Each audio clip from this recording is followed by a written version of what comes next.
that time of year again, the road to WrestleMania, and we all know where it starts, the Royal Rumble. So let's go and talk about it. Austin 316 says I just whipped your ass. Yes! You just made the list! Brock Lesnar. And hello ladies and gentlemen, my name is Stuart Irvine and welcome to my review of WWE's Royal Rumble 2022. Yes, obviously it's my first review of 2023. Obviously, hopefully, many more to come. Obviously, if you want to make sure that you don't miss any of those, please like and subscribe. That'd be really appreciated. We got a good, like 306 last time I checked. So hopefully we can get maybe double that or get more subscribers this year. Fingers crossed. But yeah, Royal Rumble 2023 had a lot of interesting stories going into it. Obviously, we had both of the Royal Rumble matches, with men's and women's. We obviously had two title matches with obviously the Royal Women's Championship on the line, as well as the Undisputed Universal Championship on the line as well. And we had a new match debut as well in the Pitch Black match that I have a lot of things to say about that match as well. So yeah, so I've got a lot to talk about. Certain thing I do want to talk about. But yes, let's not play around here. Let's go and start off with what started the show, and that is the men's Royal Rumble match. So yeah, let's go and talk about it. Yes, let's talk about the men's Royal Rumble match that normally would probably end the show, but this time started the show. Obviously, we know what the main event was. But yeah, obviously going into it, I kind of had, there was only one person that we all know was going to win it. There was no real clear challenges, and we all know who's going to win it. Obviously, that was Cody Rhodes. But yeah, obviously going into this one, we kind of knew who was going to win, but I was hoping it'd be better than last year's, because we all know how bad last year's Royal Rumble was. That was absolutely terrible. So yeah, so obviously anything from improved from that was going to be good. But yeah, I think it was a good Rumble. I mean, a lot of people were kind of, I saw some things online checking up on it and saying it's a really bad Rumble because it only had it's not the best one that's ever produced by man, but it's not the worst either. That was pretty much last year's one. But yeah, I mean, that's good stuff. It got some good, a couple of good storylines in it. Had a going through it that we liked. Obviously, we had the thing at the beginning with Walter, obviously lasting right to the end. That pretty much solidifies that they had big plans for Walter, or I call Walter, but Gunther. But you know, whatever they call him now. But yeah, so obviously he lasted. I think he made a record being there for nearly an hour. The whole shebang. He almost won, but no one truly believed it. I didn't. You hoped, but he's not ready just yet to be the Walter that we know, or Gunther, I mean, going forward. But yeah, obviously when it comes to the match itself, obviously it was pretty much a standard Royal Rumble until we got to when Brock turned up at number 12 and the place went nuts, and obviously basically Brock doing what Brock does best and just basically suplex city everyone, and he eliminated pretty much, kept eliminating, you know, what he does, that kind of stuff. And then obviously we had a nice little commentation between Brock and Gunther that I actually would, that's a match I want to see. But yeah, obviously then Bobby Lashley was number 13. He came out, he speared Lesnar, eliminated him. Lesnar was not happy. He started suplexing, attacking officials. I think he put steel steps through an announce table. And obviously then he just basically destroyed Corbin with an F5 on the outside that I don't think anyone was too devastated by. So you had that. So the other stories like that in it as well. You had obviously number 17 with Rey Mysterio. Was supposed to be number 17, but he didn't come out. And then obviously number 18, Dominic came out with wearing his mask. So obviously they took him out through the show. Obviously the only kind of surprise we had in the match were Booker T coming out at number 21. There was not a lot. I can understand how people get frustrated. There's not a lot of surprises. You usually get a couple of legends. We didn't really get any NXT stars, to be fair. I mean, Johnny Gargano back that was early on was pretty cool. Maybe, but that was one of the big surprises, really. Sadly, but that's probably why it was a disappointing Rumble in that sense. But obviously we had that kind of stuff. We had obviously when the fight was it Dominic and then was it Damian Priest came out. To get number 22, obviously all Judgment Day, and they were just in controlling the match, and obviously they were eliminating people left, right and centre. Then obviously at number 24, Edge came out. Obviously haven't seen him since the Clash of the Castle, well obviously when they gave a concerto to his wife, Beth Phoenix, so he was pissed. He was able to eliminate two of them, but obviously Dominic was the rest of Judgment Day was on the outside, eliminated him. But then that wasn't really the story because they started brawling on the outside on the ramp leading up to the Rumble. Obviously we had a thing outside where Rhea Ripley came out and attacked Edge. Then obviously Beth Phoenix came out and afterwards Anna speared her. So basically it was like, and obviously after that Theory came out, but he wasn't really, what's the word? He was just like, yeah, I'm gonna wait. I'm not gonna get involved in this. But obviously he came out 25. But then after that, obviously we had another thing I want to point out. Obviously Drew and Sheamus working together was pretty cool. I know their storyline, they're gonna be a team now, but I just want to see that because they would be a badass team. It would be really fun. Wouldn't be something like Sheamus with tag teams. He's just really good at them. It's just really, really good stuff. But yes, obviously we got near the end. We obviously had Logan Paul came out on 29. Nobody wanted to see that. And I like the way that the crowd booed the hell out of him. And then when he got into the ring, everyone turned on him because nobody likes Logan Paul. I'm sorry. He might be good in the ring. And he might do some cool stuff. As obviously later on he done a nice springboard between Ricochet and him and Ricochet done like a springboard jump. Clashed in midair. That was cool. But doesn't mean doesn't mean I have to like him. I respect what he does in the ring, but I don't have to like him. So yes, obviously, but then obviously he got a big elimination later on. He obviously eliminated Seth Rollins, and that's apparently going to set up a match between them at WrestleMania maybe. Obviously on the Raw. Obviously recording this after Raw that happened on Monday. So I don't really care about that match, but Seth will probably get a good match out of him. So spectacularly it'll be a good match. But obviously we got to the final three. Well, basically everyone forgot about Logan Paul, and then obviously so final three, even the commentator forgot, but it's actually final four: him, Cody, Seth, and Gunther. Obviously Cody came out at number 30, as you probably point out, but you probably know that by now. Then obviously we got a thing where Cody and Seth working together that was really cool, both hitting pedigrees on Gunther. Anything you could do, I could do better. Obviously Logan Paul eliminated Seth. Nobody cared about him. Then obviously Cody eliminated Logan Paul. Really cool stuff. Final two, Cody and Gunther. Gunther was basically chopping the hell out of that injured pectoral muscle. Working on that. Big chops. Good move. He had a nice Cody doing a nice little homage to his brother Dustin Rhodes with the the Shattered Dreams finisher, if you know what that means. So that was really cool. But Walter was amazing. But obviously end of the match, obviously Cody clotheslined Gunther over the top rope. He gets the win. He wins. And he is the 2023 Men's Royal Rumble winner. And I get it. I get it. The story makes sense in my eyes because obviously we know that Cody's story was that he was going to win the WWE Championship. That's why he came back to WWE. Obviously the injury, the pectoral muscle thing that took him out for 9 months, kind of derailed that. So I can see why people think it feels like the old WWE where it's just a guy just comes in straight out of the gate and just wins the whole thing. But I think that wasn't ever the plan. It was supposed to be a build-up. So it's got 4 months to build this up. I think there's 2 times to build it up. I've saw a report as well that people they want Sami Zayn. But I don't think the title is him taking the title is the story. It's him getting getting revenge or getting, respect back of how Roman treated him for all those months.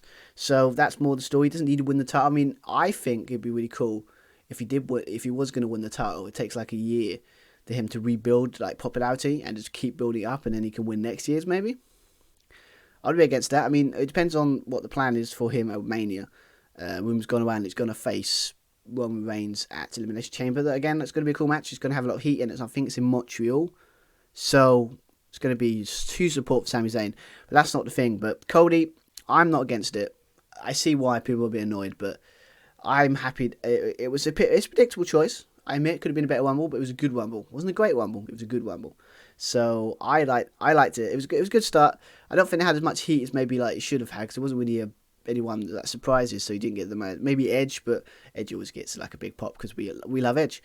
So but yeah, so Cody's gonna face obviously Roman Reigns, or spoiler for obviously main event. There's no point denying that. You know where this is going. But yeah, so Cody won it. I think that's a good choice. It makes sense. I've always stayed just a little bit more. I hope they got 4 months to try and build up this match to make it feel big.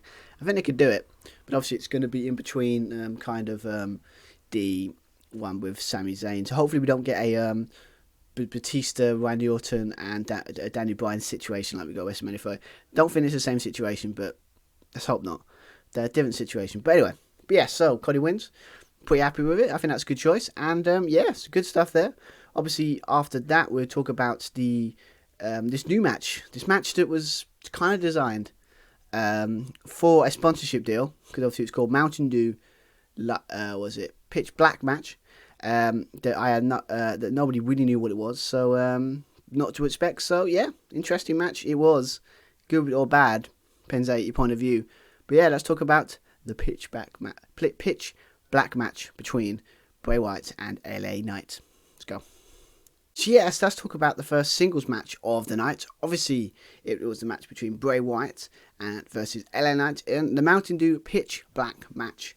No one knew what to expect going into this one. I was no idea, because obviously they seem to like trying out new gimmick matches on Bray Wyatt. You obviously had the House of Horrors match a couple of years ago. You had the kind of you had the Inferno match a couple of years ago last year during the pandemic stuff. You had all kinds of, I think, I don't know, that one at WrestleMania, I can't even remember, but they keep trying these weird, very strange matches with Bray Wyatt, and I don't understand it, probably because of his character. But yeah, this is a long time coming. This kind of feud's been boiling for months now. Obviously, a lot of people complain it's too slow, but it's Bray Wyatt. It's going to be a slow feud. It's going to be a slow build-up, because that's how he does things. The problem with everything about Bray Wyatt's stories have always been the payoffs they've always ruined the payoff.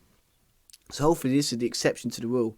But yeah, so going into this, obviously it just started with, Bray kind of showing up his alter ego, trying to apologise who he was, trying to show who the real him, but obviously he's still got demons that are like possessing him. It seems like he's got schizophrenia, multiple personalities type situation. LA Knight comes out, kind of confronts him. He gets backstage, he slaps him. Bad move for a guy that we don't know. He's so unpredictable. Then LA Knight went to slap him.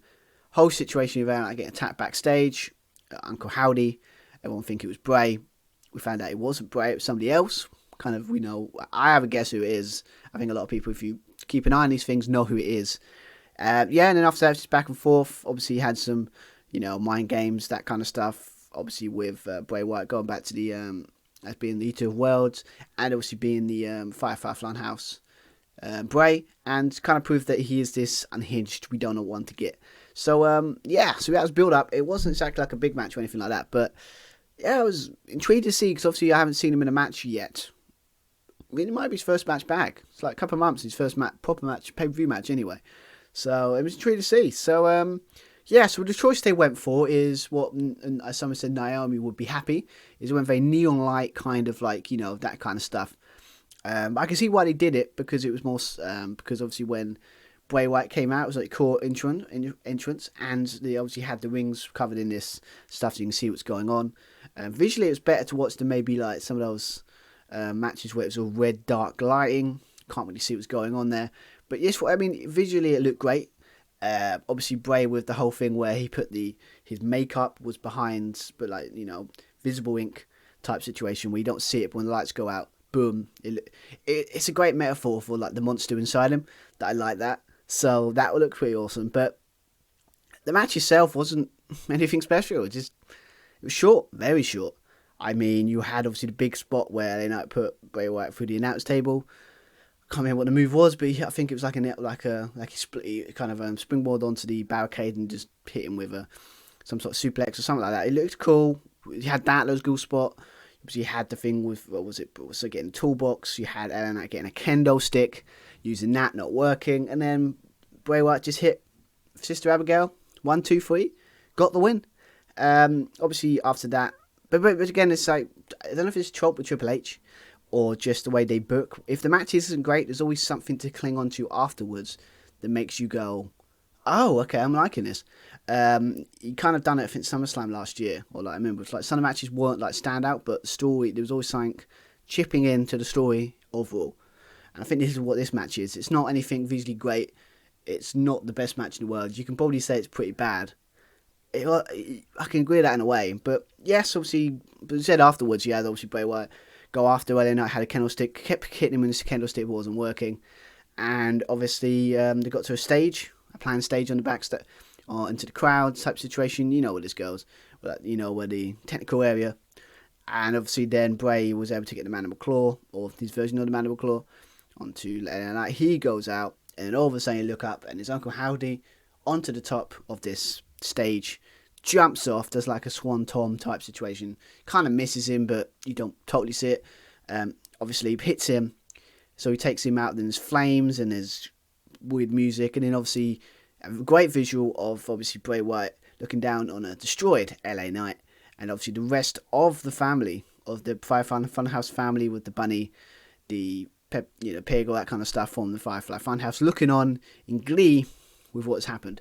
So visually it looks interesting. I don't know where to go with this. Someone said rightly, they kind of just squashed LA Knight, but if anyone can deal with it, it's him. He made it more interesting in a feud that would have been anyway. Shows how good LA Knight is. But yeah, I mean, I don't know where they're going with Bray Wyatt. That's the thing. I think a lot of people say they don't know where it's going. I'm intrigued to see where it's going. Obviously, we got the whole thing with, obviously, we're talking about when we're talking about Alexa Bliss. Bliss's match against Bianca Belair next. But yeah, I don't know. It's a strange storyline, but I always stay on board with Bray Wyatt because I really respect, I love his way he does storytelling. And I'm hoping they actually give him the freedom to actually give a finally satisfying payoff to this long-standing storyline. Because that's always been the problem with him, as I said early on. His storylines have never had the fulfillment that you would want from the big build. Like the Fiend storyline was ruined because of bad booking by Vince. Bray Wyatt was Lita Wells was destroyed by bad booking by Vince. See, I mean, so hopefully with Triple H, obviously the whole Vince thing, hopefully he doesn't get involved. But hopefully Triple H knows to give this guy a wide berth and just let him do his thing. Hopefully we get a good solution. If you get that, then this guy's going to be huge. Obviously got the endorsement by Undertaker. More 25? Yeah, 25. So that should be a sign that they have big plans for this guy. I just hope they don't screw up. I think it's like third time's the charm, but let's hope so. But yeah, the match itself, not exactly spectacular, but I see what they're doing, and I can respect that. So yeah, it was fine. It's nothing too, go crazy. So yeah, so next we're going to talk about the Raw Women's Championship match between Bianca Belair and Alexa Bliss, and that's kind of tying into this as well. So I'm intrigued to see. So let's talk about it. So yeah, so let's talk of one of the two championship matches that are happening at Royal Rumble this year. Obviously, it was Bianca Belair defending her title against Alexa Bliss. This was kind of an interesting one because obviously a situation of Bianca Belair and Alexa Bliss were kind of like, Alexa Bliss has kind of been morphing back into the one we used to know.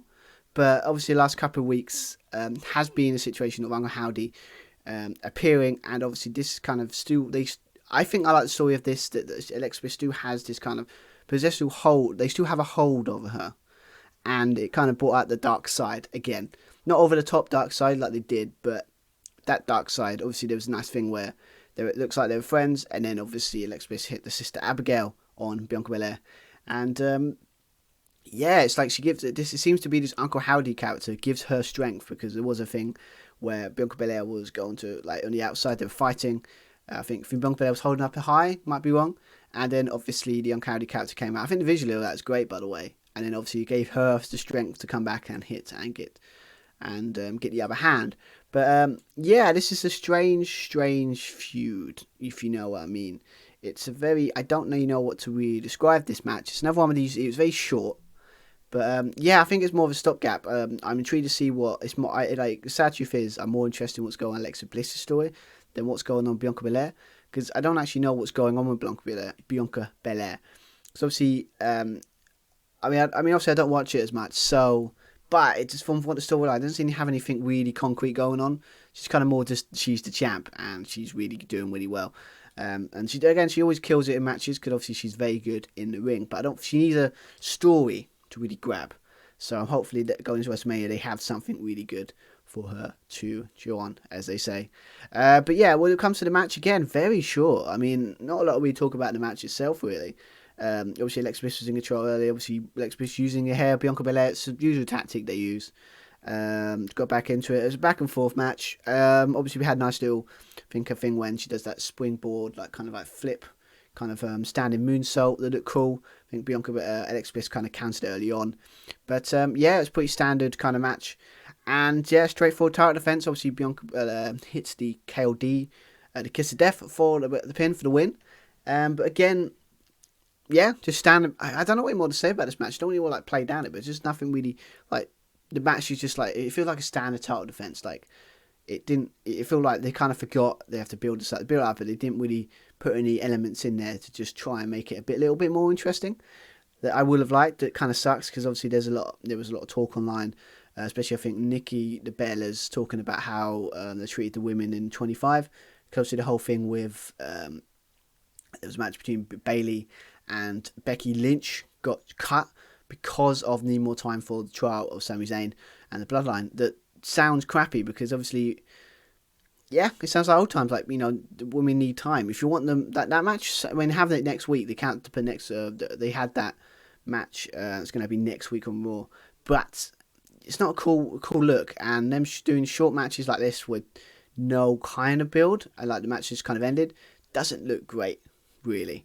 The only cool thing about it is obviously what I've heard from Bianca Belair. Looks like, from what I've heard, she's probably going to face Asuka, this new improved Asuka, the kind of crazy one. So that could be an interesting storyline. And obviously Alexa Bliss, I don't know, but I'm assuming she's going to be tied into the whole Bray Wyatt and Uncle Howdy situation. Because obviously after the match, a weird, spooky little video aired on Titletron or TV that they can see, and Alexa Bliss's face looked terrified. So it seems like they're trying to build that up as well. I like the way it's just like they're not ignoring all the elements that was the Bray Wyatt character, but they're kind of tying it in and kind of trying to build it into some sort of really cool stuff. So I like that, but for the match itself, nothing really crazy here. Bianca Belair gets the standard straightforward title win, and yeah, go on to face whoever wins the Royal Rumble. That's obviously Women's Royal Rumble. We will talk next, or will she? We don't know. Obviously, you can pick whatever champion you want, so it'll be interesting. But yeah, fine match. I feel that they really they kept it too short. I can probably hope they don't do they kept it short to give more time for the Royal Rumble main event. That doesn't, again, not a good look. But I'm only guessing here, speculating. But yeah, I'm intrigued from what I heard. Intriguing matches ahead, but this is not exactly a standout match that people are going to look back on. So, good Royal Rumble. One of the first matches after that, nothing really crazy. Probably calm the crowd down, and obviously then we go into the Women's Royal Rumble, where I went in not having a Scooby who was going to win. So, made it a little bit more exciting than the men's. But let's talk about the Women's Royal Rumble match. So yes, let's talk about the Women's Royal Rumble match. Obviously talked about the men's early on. But yes, going into this, I said I had no idea who's going to win it. With the men's, it was obvious it was going to be Cody. If you kept an eye on what was going on and the story, it made total sense. This one, no idea. There probably were hints, but again, the beauty sometimes of not watching Raw and SmackDown week after week is that sometimes you can go in a bit blind. So it means you can just enjoy the show the way it is. And this was the case here. I was really intrigued to see who they were going to go for. Obviously, there was obviously rumors of where Ripley. Obviously, you could have had Becky Lynch, Bayley. I mean, it was obvious choice, but I don't know. I was intrigued to see who's going to win it. But yeah, I mean, obviously, it was an interesting one again. Another person that went the distance and actually won. Obviously, we know obviously from it that obviously Rhea Ripley won the match, but she started one with Liv Morgan being number 2, starting off. And yeah, good stuff here. I mean, what I like about this Royal Rumble this one version is that there were more surprises. You obviously had more use of the NXT roster with stuff like Perez, the NXT Women's Champion coming out, as well as obviously Zoe Stark. Really cool stuff from NXT. You had obviously Chelsea Green came out later on. That was really cool. She obviously got eliminated very quickly, but it's like there's surprises, there's debuts, there's a bit more. They thought about it a bit more with the women than they did with the men's. So I'm saying they got a bit more surprised. And I'm surprised on the men's they didn't use any people from NXT like Braun Breaker or anyone from there, to try and put in the Rumble to make it feel like it's a bit more of a shock. But they didn't. But yeah, they had that cool stuff. Obviously, it was really, again, it was more of the same thing where the team, the one that had the faction, got more control of the match. Obviously, Damage Control with Dakota Kai, and obviously Io Sky came in, and Bayley. So they all kind of dominated, eliminated, and put multiple people to try and get control. So yes, it was just basically same thing with Judgment Day. The other match, kind of they were in control. Who had the faction kind of control most of the match. That all changed when Becky Lynch came at number 15. She kind of went after Bayley because obviously the situation of what happened in the steel cage match we talked about briefly earlier. Yes, and obviously we got after that we got Bayley going, Becky going after Bayley, and then Becky was able to fight the Damage Control on the outside. Obviously had a thing with the steel steps, but then so obviously but obviously Becky was able to get back, and she wasn't about to get back, and Damage Control took out Becky Lynch, that she was out for the match for a bit. But that was the kind of big story. Obviously we had things like Piper Niven. Obviously, they've taken away Doudrop, and they actually gave her name back. That I was freaking loving. Didn't mention it, but that's so cool, because it's a cool name. Why take it away? What, Doudrop? What is that? So glad they did that. So you had that stuff. Obviously, you had... obviously, Becky came back after Tamina. Came back at number 19. Obviously, then it was... Becky was eliminated Sky. She eliminated... Dakota Kai. But obviously, Bayley eliminated Becky. That started out, so... That's a feud. She got that. Then obviously, Liv eliminated Bayley. So that was a nice thing there. We got a cool thing by Zelina Vega coming out. Street Fighter. I think she's promoting a new Street Fighter game. She's going to do commentary. Cool for her. She really likes that stuff. So good for her. We had a nice little street fight kind of thing on the apron between Xia Li and Zelina Vega. Pretty cool. You know, little things like that. It's kind of fun.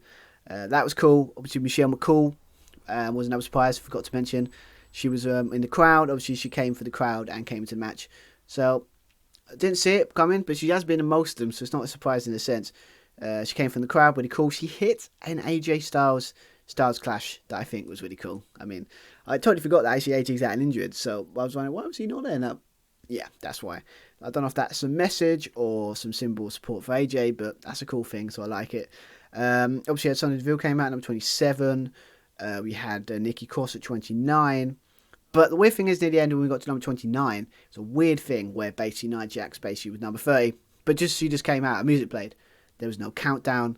You can see it on the thing, like, oh wait, we've got a countdown to that. The crowd were like, wait, what?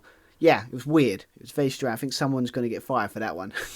Bit of a mistake there. But yeah, so Nia Jax is back over a couple of years. I'm not a fan of Nia Jax, and it was a bit of a weird choice that you could have chose someone, and yeah. But that's not going to get to that. But obviously, I like the idea that obviously everyone went after Jax. Jax basically like, used her strength. I like the idea that where Ripley just about hit Nia Jax with her Riptide finisher mover. And everyone eliminated Jax. Again, it's probably similar to, I don't want to be horrible, the Nia Jax, but nobody wanted her there. And I think they kind of put that in the match. It sounds horrible. I don't want to be a horrible person, but there is just all this thing around Nia Jax that I just don't like. I don't know what it is. I think it's because of the whole injury situation and the stuff you hear. Maybe I'm just got to stop listening to gossip. But yeah, so she got eliminated. I know she's back, so that was cool. We obviously got one thing we got to go. Rodriguez was in there. That she's really good. Obviously, Raquel Gonzalez. Was it Gonzalez or Rodriguez? I always get that name wrong. But yeah, she looked great in this match as well. Obviously, we had a cool thing with the final four being Nikki Cross, Rhea Ripley, Asuka, and Liv Morgan. Again, I could have seen Liv Morgan win it because obviously they built up quite nicely, and I could see her, going after her. I mean, she did last this long, and obviously as well as Rhea Ripley, so shows that she's got endurance. That I kind of like the story there. But Cross being Cross is great, and and Asuka. Yeah, I forgot Asuka. She's got a new face paint. She's gone full crazy. I think she's gone for character she was when she was in Japan. Really cool stuff. Yes, and obviously then the match ended with obviously Liz eliminated Cross.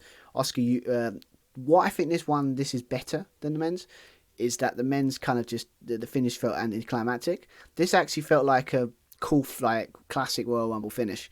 Well, obviously we had Asuka was using the miss on the outside. Obviously all three women, Liz Morgan, Rhea Ripley, and Asuka were fighting on the apron. Obviously then Asuka went for the mist. Rhea Ripley ducked, hit Liz Morgan, and obviously Liz Morgan is just like totally blind at this point. Then obviously, I like the idea that basically Rhea Ripley was at take from this advantage, eliminated Asuka, so she's basically bound to win because obviously Liz can't see because she's blinded by the mist. Then obviously Liz out of instinct hit her finisher on Rhea Ripley almost, and we like the idea Rhea Ripley was like holding on to that top rope, like so close to be eliminated. I like the tension there, but obviously she's blind; she can only go so far. And I like the idea that basically she came back. She held on to ropes, but then she kind of hold on to her neck and kind of flipped her off the apron.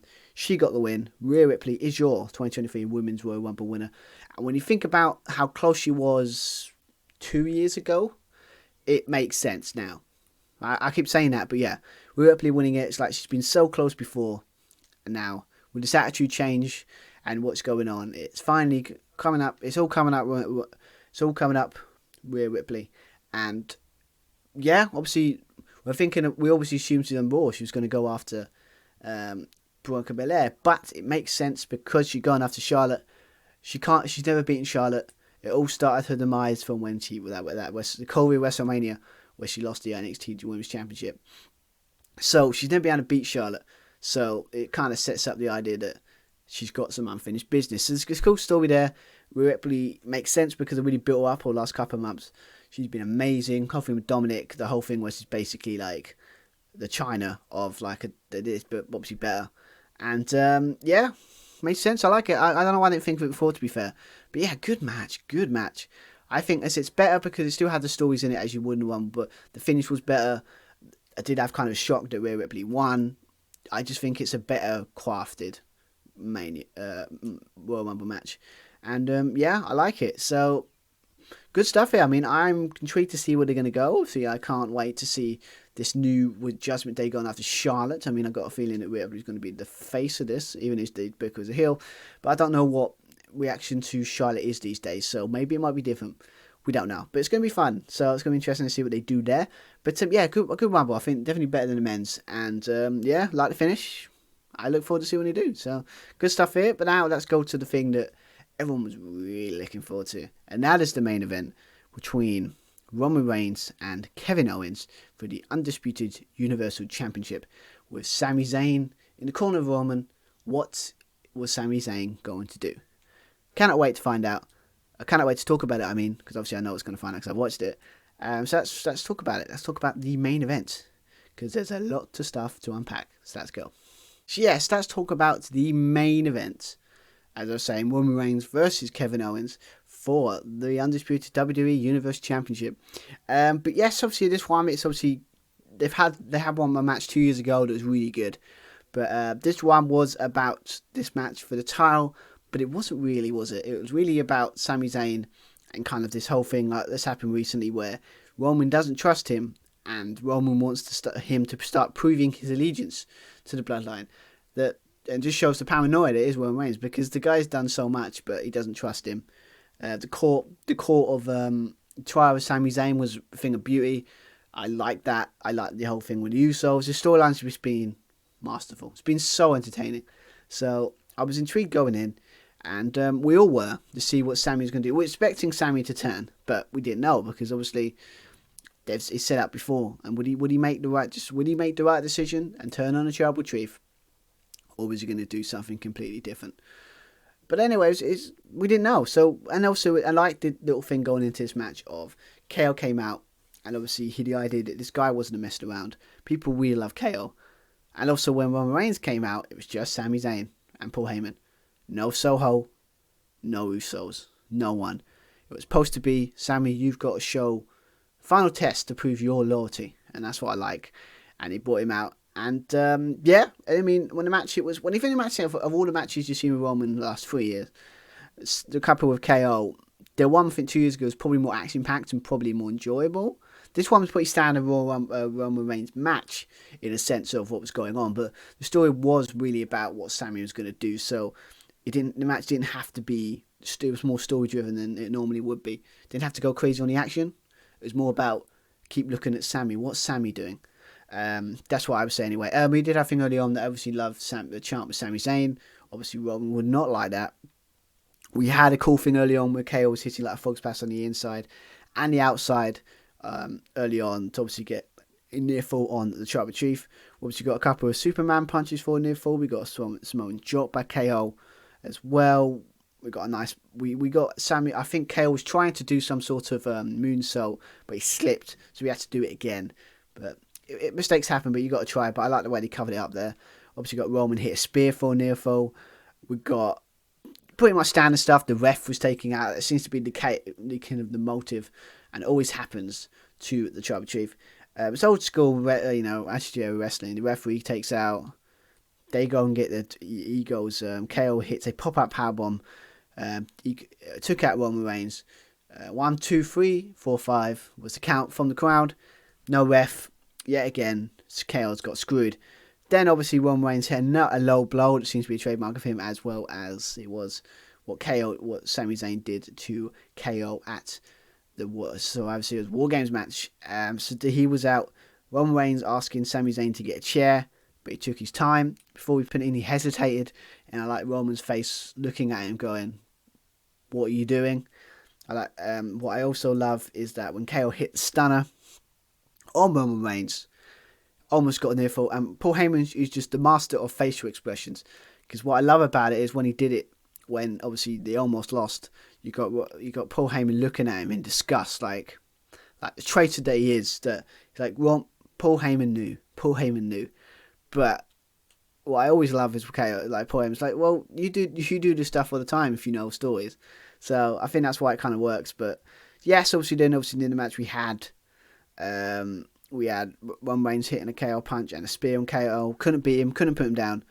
Then we obviously had a nice thing on the outside where obviously KO was outside and was trying to lick his wound from just surviving. And you got Sami Zayn saying, "Stay down. Stop it." Stay down.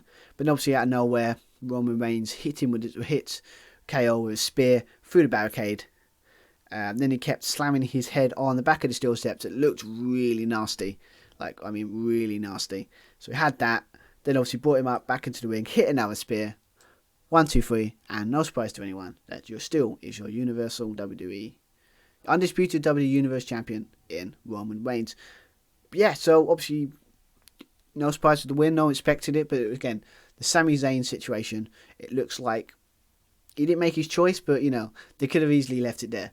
But they didn't know, because obviously afterwards, after the match, it was the Bloodline. You got the thing with Jimmy was going to put I don't know what it's called, like his necklacey thing. They got over Sami Zayn, finally proving that he is one of the family. But Roman Reigns was like, no, we've got one more thing you need to do. And after it was just a simple, good old-fashioned beatdown. We had the Usos hitting FIOND on KO. Then obviously we got a thing with the handcuffs that could be a homage to their match 2 years ago with the whole handcuff situation where they had to slow down the count for last man standing because Roman couldn't get out the cuffs. That it's funny. But yes, obviously we had that. Obviously then the handcuffs, KO to the ropes, and it was just you who was hitting super kick party, multiple super kicks, and then obviously. Then obviously they were going to, I think, was it Roman Reigns got a chair and he was going to hit him with a chair, but then Sami Zayn stood in front of his friend and was like, "No, it's enough. You're beyond this. This is beyond you." And obviously it looks like he's just going to stand off. Then he just gives the chair to Sami. And then it's just like everyone's like, "Oh no, don't do it, Sami. Don't do it." That's what I love. And obviously you had Sami Zayn had the chair. He was like so close to doing it. And then Roman turns his back, and then Sami lost it. Hit Roman Reigns with the chair. He's made a decision. He's gone for his friend. And what I think that someone pointed out in another review I watched is that it's very similar to how Seth Rollins smacked Roman Reigns in the back all those years ago. And it's just so good. And then obviously Sami Zayn turn around to Jimmy that looks devastated. It's like, "What are you doing?" And then, boom, hit a super kick on him, beat him down. beat down on Sami Zayn. Sami Zayn took the shirt off him. He's no longer part of the Bloodline. But what the little bit of story that I love is that Jimmy J walked out away as well. He's devastated. It's broken him. It's like, it all started with Jay. This whole Bloodline thing, it all started with Jay. And it's just, I think what happened is just it's broken him. And he's like, "I can't do this." And he walked out. So the Bloodline is fractured. Obviously we had a cool thing on Raw. I think a face-off against KO. And obviously talking to Sami, if I remember what I've seen it. So that, it sets up what I don't know what they're going to do. It's going to be fascinating story going into that with Sami Zayn now not a part of the Bloodline. It's going to be fascinating. But yes, obviously that, and obviously after that, Roman Reigns just hit multiple chair shots on the back as frustration on Sami Zayn. Beat him of the inch of his life walked away. And that's how we ended Royal Rumble. Yes, awesome stuff. I mean, just great storytelling. I mean, everyone expected it, but it doesn't make it any more cooler. I don't know what it is, but yeah, Sami Zayn kind of like didn't want to. He just man of peace. He just wanted to. He didn't want to. It was too much. As much as he betrayed his friend, he couldn't let him beat him, like, you know, destroy him. And he finally, after all the times of pushing him, pushing his buttons, Sami Zayn finally turned on Roman Reigns. And I'm looking forward to that match if it's true at Elimination Chamber. Cannot wait for that. As I said before in the Royal Rumble, Men's Royal Rumble, I don't think the story needs him to be in a title defense. I just think he needs to be. I think as I said before, I could see him winning next year's Royal Rumble if they really wanted to push him to win it, because he's now the hottest babyface on the planet, aka the hottest babyface in the company. So they need to do something with him. It's what happens when you got good storytelling, right? It works.